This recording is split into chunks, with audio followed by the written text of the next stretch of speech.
Bollywood king Nagarjuna నటించిన తాజా చిత్రం నా సామిరంగ. కొరియోగ్రాఫర్ విజయ్ బెని దర్శకత్వం వహిస్తుండగా ఈ చిత్రాన్ని శ్రీనివాస్ చిట్టూరి నిర్మించారు. దీనికి ఆస్కార్ అవార్డు విన్నర్స్ కీరవాణి సంగీతం అందించగా చంద్రబోస్ సాహిత్యం అందించారు. సంక్రాంతికి వస్తున్నామని ఈ సినిమాని అనౌన్స్ చేసినప్పటి నుంచి చెప్తూనే ఉన్నారు. అయితే ఇంకా షూటింగ్ జరుపుకుంటుండటంతో పోటీ నుంచి తప్పుకుంటుంది అని ప్రచారం జరిగింది. కానీ తగ్గేదేలా అన్నట్టుగా జనవరి 14న వస్తున్నట్టుగా ప్రకటించారు నాగ్. ఆ తర్వాత నాన్ థియేట్రికల్ క్లోజ్ కాలేదు. సినిమా ప్రాబ్లం అవుతుందని వార్తలు వచ్చాయి. అయితే ఈ సినిమా విషయంలో నాగార్జున రంగంలోకి దిగి నాన్ థియేట్రికల్ బిజినెస్ ని క్లోజ్ చేయించారట. ఇంతకీ విషయం ఏంటంటే మా టీవీతో నాగార్జునకు ఉన్న అనుబంధం గురించి తెలిసిందే. ఆ అనుబంధం కారణంగానే నా సామిరంగ నాన్ థియేట్రికల్ రైట్స్ ను మా టీవీ 32 కోట్లకు సొంతం చేసుకుందంట. ఈ సినిమాకి 45 కోట్లు బడ్జెట్ అయింది. Non theatrical rights deal close అవ్వటంతో థియేటర్లపై రావాల్సింది 13 కోట్లే అని టాక్ వినిపిస్తుంది.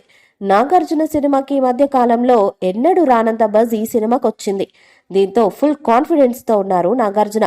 ఇప్పటికే పోస్టర్స్, ఫస్ట్ టీజర్, పాటలకు ట్రిమెండస్ రెస్పాన్స్ వచ్చింది. అలాగే నా సామిరంగ నుంచి ఒక్కో పాత్రను పరిచయం చేస్తూ గ్లిమ్స్ వదిలారు. ఇప్పటికీ నా సామిరంగ నుంచి నాగార్జున, అషిక రంగనాథ్, అల్లరి నరేష్ పాత్రలను పరిచయం చేస్తూ స్పెషల్ గ్లిమ్స్ విడుదల చేశారు. తాజాగా మరో పాత్రను ఇంట్రడ్యూస్ చేస్తూ ఓ గ్లిమ్స్ వీడియోని రిలీజ్ చేశారు మేకర్స్. జనవరి 3న అంటే ఇవాళ నా సామిరంగ సినిమా నుంచి రాజ్ తరుణ్ పాత్రను పరిచయం చేశారు. ఇందులో రాజ్ తరుణ్ భాస్కర్ గా కనిపించనున్నాడు. దీనికి సంబంధించిన Bhaskar intro glimpse video viral అవుతుంది. ఈ వీడియో గ్లిమ్స్ లో భాస్కర్ కుమారితో 1980 నాటి ప్రేమ కథని చాలా అందంగా పరిచయం చేశారు. అంటే రాజ్ తరుణ్ తో పాటు మరో పాత్ర కుమారిగా చేసిన హీరోయిన్ రుక్సర్ తిల్లాన్ ఇంట్రో కూడా రిలీజ్ చేసి రివీల్ చేశారు నా సామిరంగ మేకర్స్.